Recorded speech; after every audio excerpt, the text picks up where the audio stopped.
રખડતા શ્વાનોનું ખૂંખાર સ્વરૂપ અનેક વખત સામે આવી ચૂક્યું છે. શ્વાનના હુમલા હચમચાવી નાખે છે અને એવામાં રખડતા શ્વાનની સમસ્યા પર સુપ્રીમ કોર્ટે મોટો આદેશ આપ્યો છે.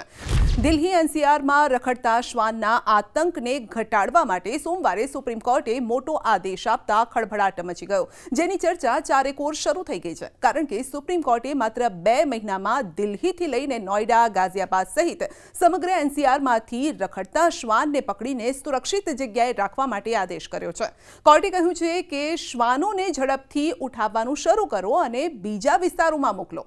કોર્ટે તો ત્યાં સુધી કહ્યું કે કોઈ પણ પ્રાણી પ્રેમી સંગઠન રખડતા શ્વાન પકડવામાં અવરોધ ઊભો કરે તો તેને પણ કડક કાર્યવાહીનો સામનો કરવો પડશે. અને સાથે જ કોર્ટે કહ્યું છે કે આ પ્રક્રિયામાં કોઈની પણ લાગણીઓને ઠેસ ન પહોંચવી જોઈએ. કોર્ટે ત્યાં સુધી કહ્યું કે રખડતા શ્વાન ફરી રસ્તા પર ન દેખાવા જોઈએ. રખડતા શ્વાન કરડવાના કારણે રેબિસ થવાનો ગંભીર મુદ્દો કોર્ટે ધ્યાને લઈને સુઓ મોટો લીધો હતો. સુનાવણી દરમિયાન સોલિસિટર જનરલ તુષાર મહેતાએ રખડતા શ્વાન દ્વારા લોકોને કરડવાની સમસ્યાના સમાધાન માટે કંઈક કરવાની માંગ કરી અને તેમણે કહ્યું છે કે આપણે આપણા બાળકોની બલિ માત્ર એટલા માટે ન આપી શકીએ કેમ કે કેટલાક લોકો કહે છે કે અમે પશુ પ્રેમી છીએ. સુનાવણી દરમિયાન સુપ્રીમ કોર્ટે દિલ્હી તથા એનસીઆરમાંથી રખડતા શ્વાનને પકડીને દૂરની જગ્યાએ સ્થળાંતરિત કરવાનો આદેશ કર્યો છે અને અધિકારીઓને પણ શ્વાન પકડવા, તેનું ખસીકરણ કરવા તથા રસીકરણ કરીને આશ્રય સ્થળોમાં રાખવાનો આદેશ કર્યો છે. આ દરમિયાન પશુ કલ્યાણ કાર્યકર્તા તરફથી હાજર રહેલા વકીલે દલીલ કરી કે દિલ્હીમાં પશુ જન્મ નિયંત્રણ કેન્દ્ર પહેલેથી જ બનેલા છે અને તેને સક્રિય કરવાની જરૂર છે. આ મુદ્દે જસ્ટિસ પારડીવાલાએ કહ્યું છે કે કંઈ પણ કામ નથી કરી રહ્યું અને આ સમયે કાર્યવાહી કરવાનું છે. કોર્ટે એવો સવાલ કર્યો કે તમામ પશુ કાર્યકર્તા, તમામ તથાકથિત પશુ પ્રેમી શું એ તમામ બાળકોને પાછા લાવી શકશે જે રેબિસના શિકાર થઈ ગયા છે? શું તેઓ એ બાળકોનું જીવન પાછું આપી શકશે?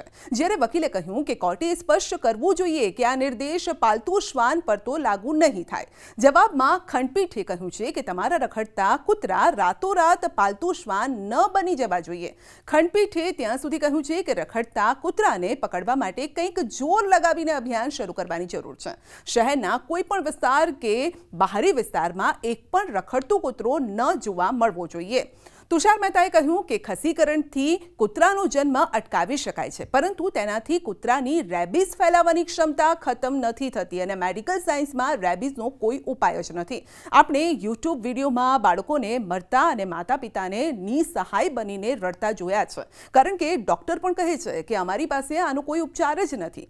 કોર્ટે કહ્યું કે એ યાદ રહે કે આ અમે અમારા હિત માટે નથી કરી રહ્યા, અમે વ્યાપક જનતા માટે કરી રહ્યા છે અને આ જનહિતમાં કરાઈ રહ્યું છે.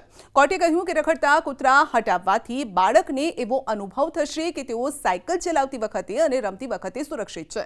વૃદ્ધો પણ લટાર લગાવતી વખતે સુરક્ષા અનુભવશે અને ત્યારબાદ કોર્ટે રખડતા કૂતરા પકડવાની કામગીરીમાં અવરોધરૂપ બનનારા વિરુદ્ધ પણ આકરી કાર્યવાહીની ચેતવણી આપી છે. આ મામલે દિલ્હીના મુખ્યમંત્રી રેખા ગુપ્તાએ કહ્યું છે કે અમારી સરકારે સત્તામાં આવ્યા બાદ અમે આ સમસ્યાના કાયમી સમાધાનની દિશામાં કામ કરવાનું શરૂ કર્યું છે. સુપ્રીમ કોર્ટનો નિર્દેશ મહત્વપૂર્ણ છે. અમારી પ્રાથમિકતા લોકોને રાહત આપવાની છે. રખડતા કૂતરાની સમસ્યા ખૂબ જ ગંભીર છે અને અમે સંપૂર્ણ અને સુસંગઠિત યોજનાના માધ્યમથી તેનું સમાધાન કરીશું અને જેથી દિલ્હીના લોકો જેના હકદાર છે એવી રાહત મળે. જો કે આ મુદ્દે હવે શ્વાન પ્રેમીઓ રસ્તા પર ઉતર્યા છે અને વિરોધ શરૂ કરી દીધો છે. તો પાવડોપના કો-ફાઉન્ડર રિયા છાબડિયાએ સવાલ કર્યો કે શું આજે કૂતરા, કાલે બિલાડી અને કબૂતરને પણ દિલ્હીની બહાર કરી દેશો? તેમણે કહ્યું છે કે કૂતરા સમસ્યા નથી, સમસ્યા રેબિસ છે અને જ્યારે કોરોના જેવી બીમારીથી ભારતને છુટકારો અપાવવા માટે બધા પ્રયાસ થયા તો આ દિશામાં સરકાર કેમ કામ નથી કરી રહી? અનેક પ્રાણી પ્રેમીઓ આ ચુકાદા પર પુનર્વિચારની માંગ કરીને વિરોધ નોંધાવવા લાગ્યા છે.